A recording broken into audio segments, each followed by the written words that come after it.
dia menghafal Al-Quran, dia rajin baca Al-Quran, lepas tu dia buat maksiat kepada Allah, dia mencintai muzik, biasanya Al-Qurannya akan melemah. Sebab Al-Quran adalah nur, dan Al-Quran takkan bersatu dalam satu hati yang mana di dalam hati tersebut masih mencintai muzik. Boleh faham maksud saya? Seseorang yang mencintai muzik, walaupun kononnya dia hafal Al-Quran, kononnya dia tahu ayat-ayat surah-surah, nama surah dalam Al-Quran, muka surat, page 1 ni ayat sekian ayat, dia tahu, tapi dia masih lagi mencintai muzik, pasti Al-Qurannya akan melemah. Pasti. Kerana Al-Quran takkan masuk ke dalam hati yang mana hati tersebut masih mencintai muzik.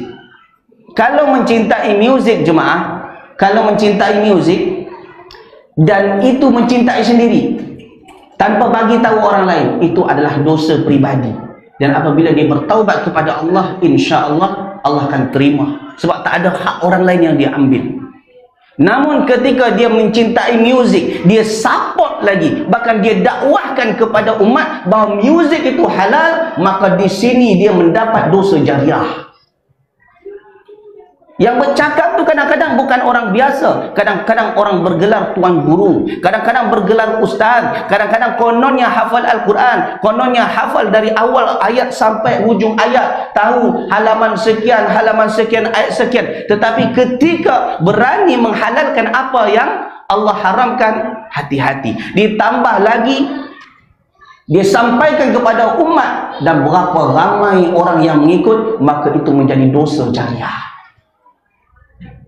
Mungkin di dunia kita boleh bercakap, yes, aku fasih bercakap, tetapi di hari kiamat, al-yawma nakhtimu ala afwahihim wa tukallimuna aydihim wa tashhadu arjuluhum bima kanu yaksibun. Hari itu, di hari kiamat, lidah kita akan dikunci, mulut tertutup, tak boleh bercakap. Sefasih apapun kita bercakap, ketika itu mulut terkunci, maka tanganlah yang akan bercakap, kaki yang menjadi saksi atas apa yang kita buat. Maka ketika itu kita akan mempertanggungjawabkan urusan masing-masing.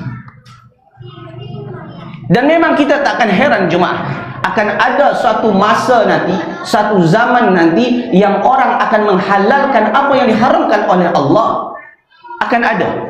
Bahkan disebutkan di dalam hadis Nabi SAW, la yakunanna min ummati aqwamun, akan ada datang suatu masa nanti, satu kaum yang mana yastahilluna, mereka menghalalkan yang asalnya haram tapi mereka halalkan. Apa tu? Al-hira, zina. Kemudian wal harir, wal harir adalah sutra. Wal khamra, khamar, arak. Wal ma'azif, alat muzik. Kita tahu bahawa zina halal ke haram? Haram, kita tahu. Kemudian kita tahu bahawa harir, harir itu sutra bagi lelaki, bagi perempuan tak ada masalah. Bagi lelaki halal ke haram? Haram. Kemudian wal khamra, khamar, arak, halal ke haram? Haram. Wal ma'azif, alat muzik.